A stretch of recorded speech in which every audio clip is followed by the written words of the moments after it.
Hi and welcome to OptiTune. My name's Connor. In this video I want to go over creating a custom support center tray icon within OptiTune. A support tray icon isn't required when deploying our remote agent software, however we believe it really adds to the end user experience when they require support. The tray icon configuration page can be found in Remote Support on the left of your screen and then by simply clicking on Tray Icon. At the very top of the page, you'll see Group. OptiTune allows you to create a custom tray icon per group. This could be company, department, or even type of computer such as servers or laptops. If you want to learn more about groups, we explained how they function in our Computers and Groups tutorial, which will be linked in the description below. The section below allows you to enable or disable the tray icon, and once again this can be a global change or on a per group basis. Then we start getting into the customization of the tray icon. Firstly, we have title and description.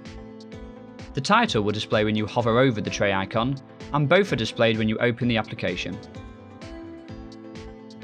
Supported by is typically where you would enter your company or department name.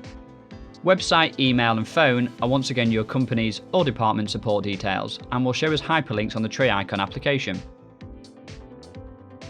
Notes is a section where you can display any information you desire. We usually recommend displaying support hours or even out of hours contact details, but please note anything typed in notes will show within the tray icon application. Website, phone and notes aren't mandatory fields, so if you don't want to supply any information in these fields, simply leave them blank. Desktop shortcut name allows you to change the name displayed on the desktop, but also comes with a hidden feature. If you want a tray icon but don't want a desktop shortcut pushing out, you can simply leave this blank and it will instantly remove the shortcut. Icon will let you pick a custom icon that will appear on the endpoint in the tray and will update the desktop shortcut image. This is expecting a .ico file, and if you're having trouble sourcing a .ico file, you can simply Google PNG or JPEG to ICO converter and pop your logo in there. Finally, we have support actions.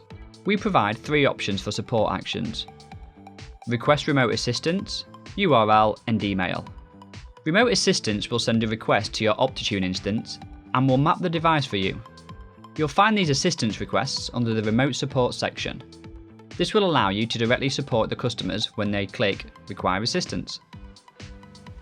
Visit Website is a place to list any websites you think will help the end user. An example of this could be a documentation portal. You can have unlimited websites and email links displayed on the support application, so feel free to add as many as you desire. Lastly, email. This is where you can really customize the email template that your customers send. You can append the body to have a pre-filled information, or even attach a screenshot to help identify the issue.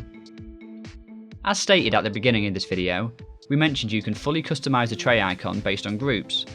This allows you to white label your support across various customers or departments depending on your requirements. In the next video series, I will be going over monitoring templates, which can turn a reactive service into a proactive service. I hope you've enjoyed this video.